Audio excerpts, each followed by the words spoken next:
నమస్కారం, మీ శ్రేయోభిలాషి యూట్యూబ్ ఛానల్కి స్వాగతం.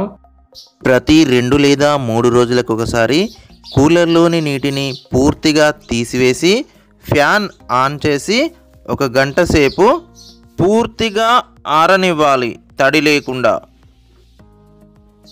1-2 షాంపూల్ని కట్ చేసి ఒక పాత్రలోకి తీసుకోవాలి. సగం వరకు నీటితో నింపాలి. Shake well before use. 1-2 నిమిషాలు పక్కన పెట్టాలి. ఇప్పుడు ఆ ద్రావణాన్ని కూలర్లో పోయాలి. ఇది కూలర్ పర్ఫ్యూమ్లా కూడా పర్ఫార్మెన్స్ చేస్తుంది. ఇప్పుడు నీటితో నింపాలి. కూలర్ని ఆరబెట్టి కొత్త నీటిని నింపడం వల్ల సూక్ష్మజీవులు తయారు కావు. Thanks for watching. Me, Shreya Bilashi.